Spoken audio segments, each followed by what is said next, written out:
18 থেকে 25 ফেব্রুয়ারি 2026 দায়িত্ব গ্রহণের পর প্রথম সপ্তাহে প্রধানমন্ত্রী তারেক রহমানের নেতৃত্বে সরকার বহুমুখী ও তাৎপর্যপূর্ণ কর্মসূচি বাস্তবায়ন শুরু করে। প্রশাসনিক সক্রিয়তা, আইনশৃঙ্খলা পরিস্থিতির উন্নয়ন, সামাজিক নিরাপত্তা জোরদার এবং অর্থনৈতিক স্বস্তি নিশ্চিতকরণ এই চারটি অগ্রাধিকারের ভিত্তিতে ধারাবাহিকভাবে একাধিক সিদ্ধান্ত ও উদ্যোগ গ্রহণ করা হয়। স্মৃতিসৌধে শ্রদ্ধা নিবেদন থেকে শুরু করে আন্তঃমন্ত্রণালয় সভা, সামাজিক সহায়তা কর্মসূচি, বাজার নিয়ন্ত্রণ, অবকাঠামো ও কৃষিখাত সংক্রান্ত পরিকল্পনা সব মিলিয়ে সরকারের প্রথম দিকের কার্যক্রমে নীতিগত অঙ্গীকার ও বাস্তব পদক্ষেপের সমন্বয় লক্ষ্য করা গেছে।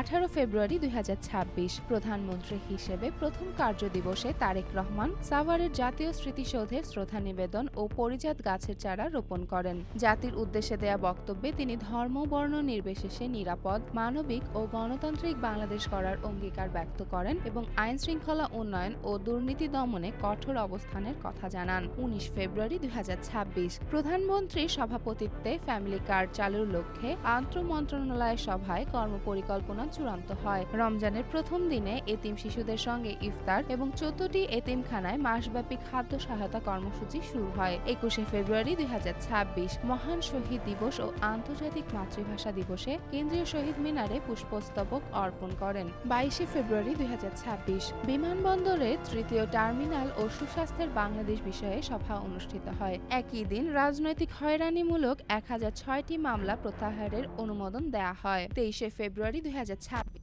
সেনানিবাসে অফিস কার্যক্রম শুরু এবং পদোন্নতিপ্রাপ্ত 2 সেনা কর্মকর্তাকে র্যাঙ্ক ব্যাজ পরিয়ে দেন। কৃষক কার্ড চালু সংক্রান্ত সভা অনুষ্ঠিত হয়। 24 ফেব্রুয়ারি 2026 এলপি গ্যাসের দাম কমানোর সিদ্ধান্ত কার্যকর হয় এবং সবজির দাম অর্ধেকে নেমে আসে। অপহৃত শিক্ষার্থী উদ্ধার ও হত্যা মামলায় অগ্রগতি ঘটে। রাজধানীতে খাল, ডোবা, নালা পরিষ্কার অভিযান পরিচালিত হয় এবং অফিস শৃঙ্খলা নিশ্চিতে কঠোর নির্দেশনা জারি করা হয়। 25 ফেব্রুয়ারি 2026 সশস্ত্র বাহিনীর মর্যাদা ও স্বাধীনতা রক্ষায় সরকারের দৃঢ় অঙ্গীকার পুনর্ব্যক্ত করা হয়। সার্বিকভাবে এই সময়কালে সরকারের কার্যক্রমে জনস্বার্থ, প্রশাসনিক সক্রিয়তা ও সামাজিক নিরাপত্তা নিশ্চিতের প্রচেষ্টা প্রতিফলিত হয়েছে।